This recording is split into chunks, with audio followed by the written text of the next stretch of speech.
Hi friends, finally मैं अपने YouTube channel ASL India के माध्यम से आप सबों के बीच नॉलेज शेयरिंग स्टार्ट कर रहा हूँ, जिसमें आप इन्वेस्टमेंट के नए नए तरीके, टैक्सेशन के रूल्स एंड रेगुलेशन, सारी जानकारियाँ प्राप्त करेंगे। तो बस एएसएल इंडिया को सब्सक्राइब कीजिए और बेल आइकन दबा दीजिए। आज मैं बताने जा रहा हूँ taxation effects on your returns.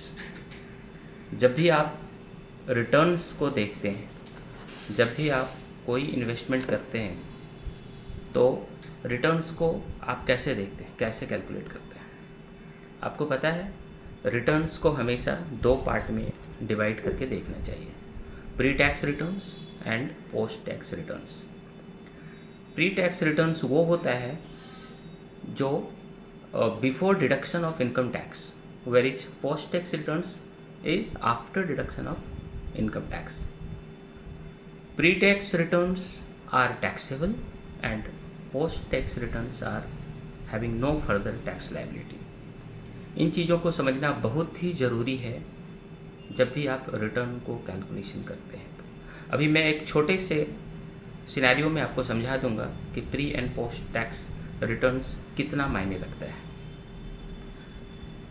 India में आज के डेट में 90% of investments are taxable. Only few investments like LIC, PPF are tax free.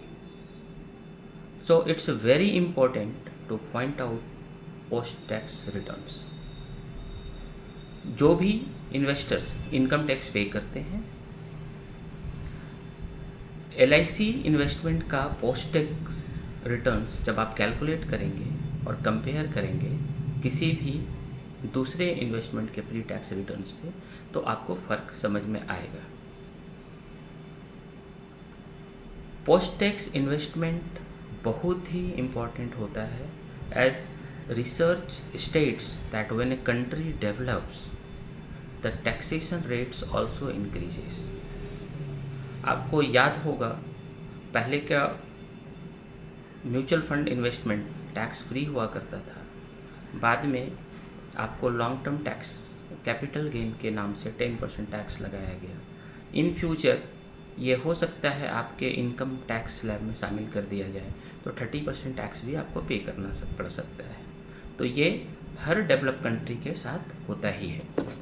But LIC का investment comes under section 1010D, where maturity is tax free. So that is why LIC returns is always tax free for lifetime as long as 1010D benefit is available. हाँ, आपको ये ध्यान रखना पड़ेगा कि एक साल पहले LIC में भी कैपिंग लगा दिया गया है कि up to 5 lakhs of premium is now tax free. 5 lakh से ऊपर का जब प्रीमियम हो जाएगा, तो फिर 1010D का, सेक्शन 1010D का बेनिफिट आपको अप्लीकेबल नहीं होगा। तो आज भी मौका है, आप tax free returns, pre tax and post tax को कैलकुलेट करके, कंपेयर करके फिर इन्वेस्ट कीजिए, क्योंकि आने वाले टाइम में हो सकता है कि ये बचे हुए इन्वेस्टमेंट भी टैक्सेबल हो जाए, पर जिसने आज इन्वेस्ट किया है उनका इन्वेस्टमेंट हमेशा के लिए टैक्स फ्री ही रहेगा। Thank you.